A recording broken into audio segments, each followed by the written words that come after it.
Hello everyone, আসসালামু আলাইকুম। আশা করি সবাই ভালো আছেন। আল্লাহর রহমতে আমিও ভালো আছি। আজকে একটা ডিমের রেসিপি শেয়ার করব, দুর্দান্ত রেসিপি। এই রেসিপিটা আমি আমার বোনের কাছ থেকে শিখেছি।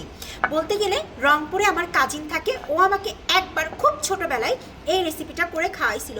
সেদিনকের পর থেকেই যখনই সর্ষে ফুলের সিজন আসে তখনই কিন্তু আমি এই ডিমের রেসিপিটা কোনোভাবে মিস করি না। ফার্স্টে আমি কিছুটা সর্ষে ফুল নিয়ে নিলাম এবং এই সর্ষে ফুলটা মেহেজাবিন এই ডিম ভাজাটা খাবে দেখে সেই যশোর থেকে নিয়ে আসছে। খুব সুন্দর করে ধুয়ে পরিষ্কার করে নিয়েছি। এখন এইটাকে খুব ভালো করে এই ডলানিটা দিয়ে ডলে নিব। আপনারা চাইলে এটা ব্লিন্ডারও করে নিতে পারেন, আবার পাটায়ও বেটে নিতে পারেন। আবার কিন্তু একদমই কমপ্লিট হয়ে গেছে। এটা একটু হালকা সাবা সাবা টাইপের রাখবেন। আর অনেকে যদি মনে করেন একটু ঝামেলা মুক্ত, তাহলে কিন্তু আপনারা একবারে কুচি কুচি করে মিহিন করে নিতে পারেন, তবে একটু সাবা সাবা করে বেটে নিলে সব থেকে ভালো হয়। এখানে আমি পেঁয়াজ কুচি এবং মরিচ কুচি নিছি, তার ভিতরে আমি সর্ষে ফুলগুলা যেগুলো আমি বাটা করছি এগুলো একদম উঠিয়ে নিচ্ছি। এখন আমি এখানে দিয়ে দিব সামান্য পরিমাণের হলুদের গুঁড়া, তারপরে দিব স্বাদ মতো লবণ, তারপরে এখানে অ্যাড করব সামান্য পরিমাণের রসুন বাটা, একেবারে সামান্য পরিমাণে, তারপরে দিব সামান্য পরিমাণের জিরা বাটা।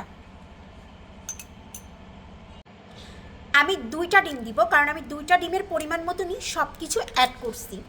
এখন দিয়ে দিলাম ফার্স্টে একটা ডিম, তারপরে দিব হচ্ছে আরেকটা ডিম। এখন এটাকে খুব ভালো করে আমি মিক্সড করে নিব, একবারে ভালো করে মিক্সড করতে হবে। এই ডিম ভাজাটা যখন আমি ক্লাস 5-এ পড়ি তখন আমি টেস্ট করছিলাম। আমার কোলে আপ্পি আমাকে খুব সুন্দর করে ডিম ভাজাটা করে দিয়েছিল, আর সেই রেসিপিটা আমার এখনও মাথায় আছে এবং মাঝে মাঝে এটা আবার আমি নাফিসা এবং মেহজাবিনকে টেস্ট করাই প্রত্যেক বছরে। কিন্তু নাফিসা বুড়ির কাছে গত বছরে বেশ একটা মজা লাগে নাই, তার কারণ অনেক বেশি স্পাইসি ছিল। ও তো আর গত বছর স্পাইসিটা অত ভালো করে খেতে পারতো না। তবে এই বছরে দেখবো নাফিসা বুড়ি কী বলে। আর মেহজাবিনের তো একেবারে এই ডিম ভাজা হলে একদম গরম গরম 1 প্লেট ভাত কিন্তু ও মেরে দিতে পারে।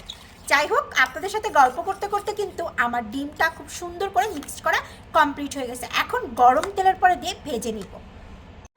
আমার তেলটা খুব ভালো করে গরম হয়ে গেছে ফ্রাই প্যানে। এখন ডিমগুলো দিয়ে দিলাম।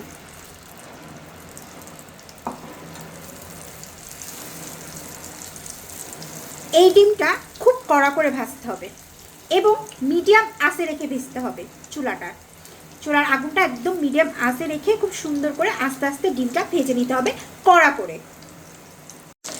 ডিমটা এপিট ওপিট করে খুব ভালো করে কড়া করে ভেজে নিতে হবে।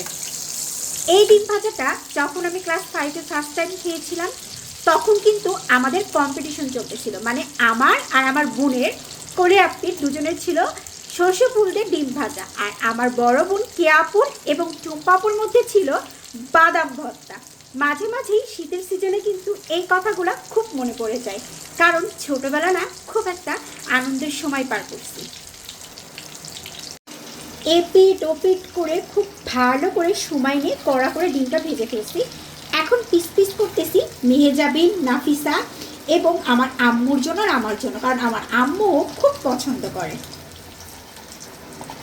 একদম গরম গরম ধোয়া ওঠা ভাতের সাথে মেহেজাবিন কড়া করে ডিম ভাজা সর্ষে ফুলের নিয়ে খেতে বসে গেছে।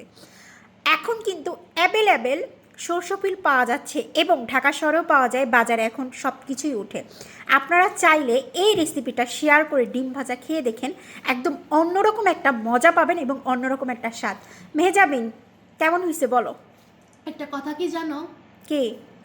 গত বছর যে সর্ষে ফুল দিয়ে ডিম ভাজাটা খাইছিলাম না তোমার হাতে, হ্যাঁ, ওইটা থেকে এই বছরে সর্ষে ফুলের ডিম ভাজাটা বেশি মজা লাগতেছে। তার কারণ কি জানো? কারণ আমাদের নিজেদের ভুঁই থেকে ভোরবেলা ঘুম থেকে উঠে শীতের ভিতরে আমি আমার নিজের হাত দিয়ে সর্ষে ফুলগুলো যে ছিঁড়ে আনছি, এই জন্য। মানে হচ্ছে সে নিজের হাতে সর্ষে ফুল ছিঁড়ে নিয়ে আসছে তার নিজের ক্ষেতের থেকে, এই জন্যই সে বুঝাইতেছে যে বেশি মজা হয়েছে। যাই হোক, আপনারা একদম যারা গ্রামে আছেন টাটকা টাটকা সর্ষে ফুল দিয়ে এই ডিম ভাজাটা করে খাবেন, বাসায় সব কিছুই আছে। সবাই ভালো থাকবেন। আজকের ব্লগটি এই পর্যন্ত। কি, আল্লাহ হাফেজ।